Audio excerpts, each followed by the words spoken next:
No comecinho do século XX, a Igreja Adventista se viu, assim, no meio de uma verdadeira tempestade. Pressionada por todos os lados, ela não só conseguiu sobreviver, como acabou forjando uma identidade super combativa que definiu a Igreja por décadas.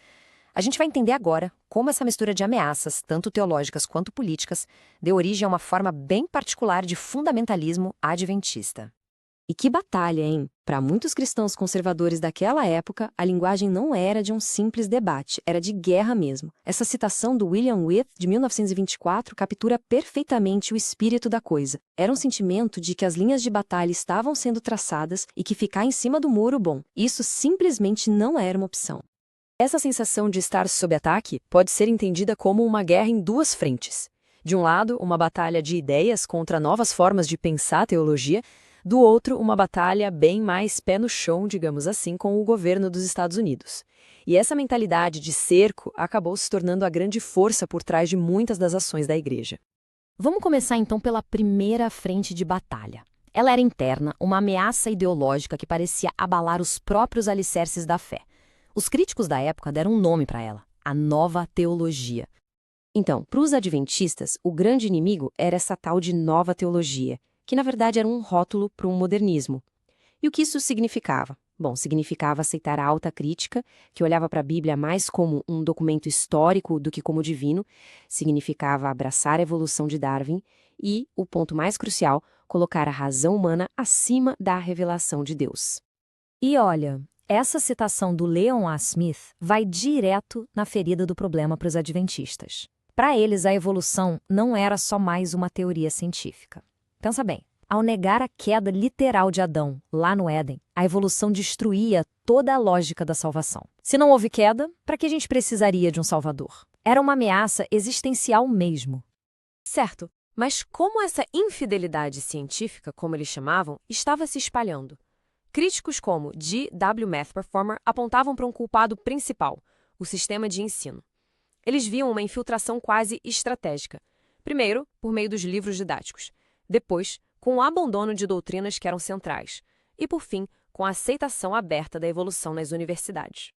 No fim das contas, o ponto crucial era este. A nova teologia representava uma virada de chave fundamental na fonte de autoridade. A Bíblia, de repente, se tornava secundária. No lugar dela, entravam a ética, a ciência e, acima de tudo, a razão humana. O resultado, eles temiam, era uma religião centrada no homem, com um Deus indefinido e a humanidade como seu próprio salvador. Mas essa batalha de ideias era só uma parte da história. Enquanto a igreja combatia o modernismo internamente, uma nova ameaça surgiu de uma direção completamente inesperada: o próprio governo dos Estados Unidos. Depois da Primeira Guerra Mundial, o nacionalismo americano estava a todo vapor. O governo, através do que viria a ser o FBI, começou a investigar grupos que pareciam diferentes, questionando a lealdade deles. E os adventistas, com suas visões proféticas bem específicas sobre a América, se viram diretamente na mira dessas investigações. E a pressão aumentou muito rápido. O que começou como uma suspeita durante a guerra, em 1919, virou uma investigação oficial, com agentes interrogando líderes da igreja.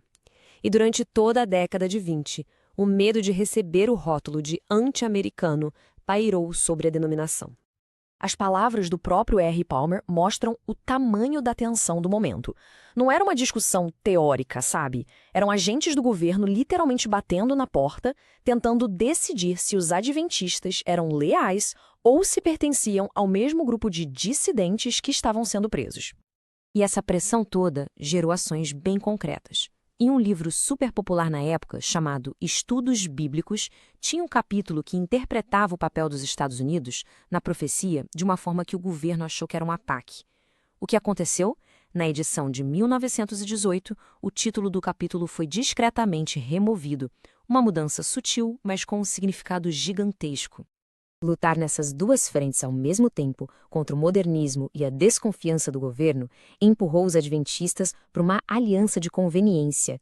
Eles encontraram uma causa em comum com o movimento fundamentalista, que também estava crescendo bastante na época. Apesar de terem, claro, as suas diferenças teológicas, essa aliança fazia todo sentido. Por quê? Porque adventistas e outros fundamentalistas tinham os mesmos inimigos. Ambos defendiam a autoridade divina da Bíblia, viam a evolução como uma ameaça mortal e se preocupavam muito com a pureza doutrinária do trabalho missionário que faziam em outros países. E essa preocupação com as missões era global. Havia um medo muito real de que todo o trabalho de evangelização, que estava crescendo a um ritmo impressionante, fosse sabotado por dentro. O temor era que as escolas missionárias, em vez de serem centros de fé, virassem focos de ceticismo, exportando as mesmas ideias modernistas que eles combatiam em casa.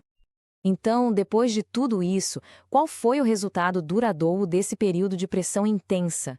Qual foi, afinal, o legado dessa mentalidade de cerco? O resultado foi a criação de algo novo, uma versão especificamente adventista do fundamentalismo. Essa identidade foi literalmente forjada no fogo e era caracterizada por uma postura de defesa muito aguerrida, sempre pronta para proteger suas doutrinas e suas instituições de qualquer ameaça, fosse ela interna ou externa. Na prática, isso se transformou numa missão muito clara. A prioridade máxima passou a ser a blindagem da educação adventista e das missões. O objetivo era manter o veneno do pensamento racionalista e modernista bem longe de seus sistemas, garantindo a pureza da mensagem para gerações futuras. E tudo isso nos leva a uma reflexão, né?